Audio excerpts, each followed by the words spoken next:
नमस्कार दोस्तों, मैं हूं संदीप सिन्हा और आज हम 15 क्वेश्चन सॉल्व करेंगे इकोसिस्टम एंड एनवायरनमेंट के। First question, what is the basic functional unit of the environment. Question है, एनवायरनमेंट का बेसिक फंक्शनल यूनिट क्या होता है। करेक्ट आंसर है ऑप्शन सी, इकोसिस्टम। इन्वायरमेंट का बेसिक यूनिट होता है इकोसिस्टम। इकोसिस्टम एक ऐसी सिस्टम होती है जिसमें लिविंग ऑर्गेनिज्म जैसे प्लांट्स, एनिमल, माइक्रो ऑर्गेनिज्म अपने सराउंडिंग के नॉन लिविंग पार्ट जैसे वाटर, एयर, सॉइल के साथ इंटरेक्ट करते हैं। हर इकोसिस्टम में एनर्जी का फ्लो और मैटर का साइकिल होता है।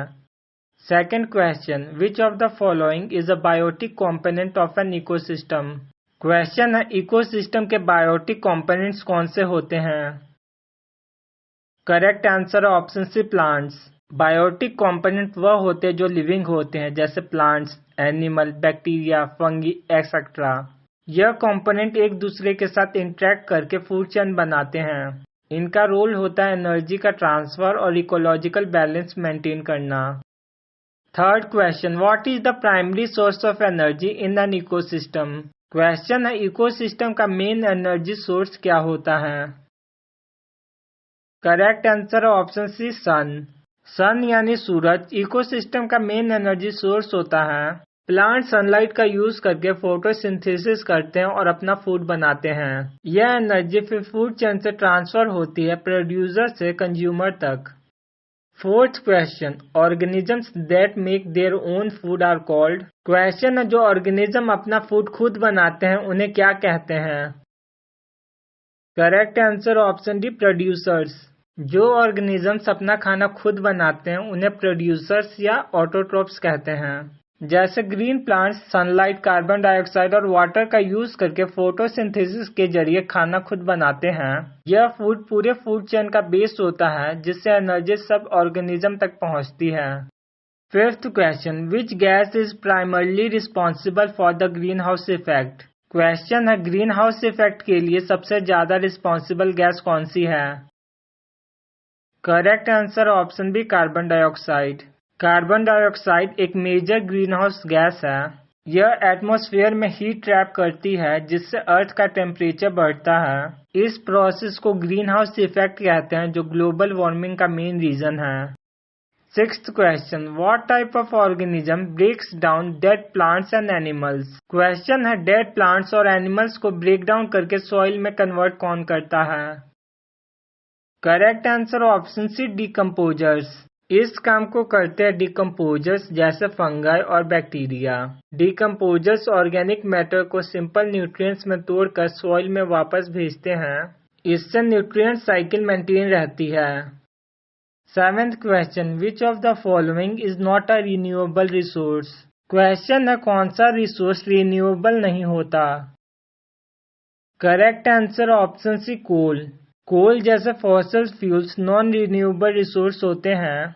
इन्हें बनने में लाखों साल लगते हैं। जब हम इन्हें बर्न करते हैं तो पोल्यूशन भी होता है और यह दोबारा नहीं बन सकते हैं जल्दी से। Eighth question, which of this is the primary consumer. Question है, इनमें से प्राइमरी कंज्यूमर कौन है। Correct answer option B, deer. Primary consumers वह होते हैं जो डायरेक्टली प्लांट्स को खाते हैं जैसे काउस, डियर, गोट। यह फूड चेन के सेकंड लेवल पे होते हैं और इनका काम होता है प्रोड्यूसर से एनर्जी लेना। Ninth question, the place where an organism lives is called its. Question है, जिस जगह पे कोई ऑर्गेनिज्म रहता है उसे क्या कहते हैं। Correct answer option B, habitat. जिस जगह पे ऑर्गेनिज्म रहते हैं उस जगह को हैबिटेट कहते हैं। जैसे लेक एक हैबिटेट है जहां फ्रॉग, फिश, इंसेक्ट रहते हैं। हर ऑर्गेनिज्म का अपना स्पेसिफिक हैबिटेट होता है जहां उनकी सर्वाइवल नीड्स पूरी होती हैं। 10th question, ozone layer protects the earth from. Question है, ओजोन लेयर हमें किस चीज से बचाती है। करेक्ट आंसर है option C, ultraviolet rays. Ozone layer हमें अल्ट्रावायलेट रेज से बचाती है। अल्ट्रावायलेट रेज हार्मफुल होती है। यह स्किन कैंसर और आइज प्रॉब्लम तक क्रिएट कर सकती हैं। इसीलिए ओजोन लेयर का प्रोटेक्शन बहुत इंपॉर्टेंट है। 11th question, what do we call the network of food chains in an ecosystem. Question है, इकोसिस्टम में फूड चेन का कॉम्प्लेक्स नेटवर्क क्या कहलाता है। करेक्ट आंसर है option B food web. Multiple interconnected food chains मिलकर food web बनाते हैं। इससे हमें पता चलता है कि एक ऑर्गेनिज्म का मल्टीपल फूड सोर्स हो सकता है और एनर्जी का फ्लो किस तरह डाइवर्सिफाई होता है। 12th question, which of the following organisms is an omnivore. Question है इनमें से कौन सा ऑर्गेनिज्म ओमनिवोर है। करेक्ट आंसर है ऑप्शन सी ह्यूमन। जो ऑर्गेनिज्म प्लांट्स और एनिमल दोनों खाते हैं उन्हें ओमनिवोर्स कहते हैं। जैसे ह्यूमंस हम फ्रूट्स वेजिटेबल के साथ मीट भी खाते हैं।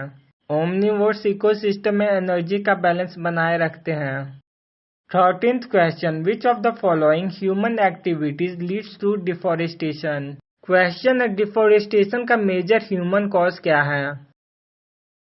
करेक्ट आंसर है ऑप्शन सी अर्बनाइजेशन। अर्बनाइजेशन यानी सिटीज बनाना, रोड और बिल्डिंग का कंस्ट्रक्शन, यह सब डिफोरेस्टेशन का मेजर रीजन है। फॉरेस्ट कट किए जाते हैं और उस जगह ह्यूमन सेटलमेंट डेवलप किए जाते हैं। 14th question, which of the following is an abiotic factor in an ecosystem. Question है इकोसिस्टम का एबॉटिक फैक्टर क्या होता है। Correct answer option C temperature. Abiotic factor वह होते हैं जो नॉन लिविंग होते हैं, जैसे temperature, sunlight, air, soil and water. इनका ऑर्गेनिज्म के साइकिल पर डायरेक्ट इम्पैक्ट पड़ता है, जैसे ग्रोथ, रिप्रोडक्शन, बिहेवियर, सब इन पर डिपेंड होता है। 15th question, what is meant by biodiversity. Question है बायोडाइवर्सिटी का मतलब क्या होता है। Correct answer option C variety of life forms. Biodiversity का मतलब होता है एक रीजन में लिविंग ऑर्गेनिज्म की वैरायटी, जैसे different species of animal, plant, fungi and bacteria. ज्यादा बायोडाइवर्सिटी होने से इकोसिस्टम स्टेबल और सस्टेनेबल बनता है। अगर आपको वीडियो इन्फॉर्मेटिव लगा हो तो वीडियो को एक लाइक जरूर करें और हाँ, चैनल को सब्सक्राइब करना ना भूलें और कमेंट में बताएं कि नेक्स्ट टॉपिक कौन सा हो। मिलते हैं अगली बार एक नए टॉपिक के साथ।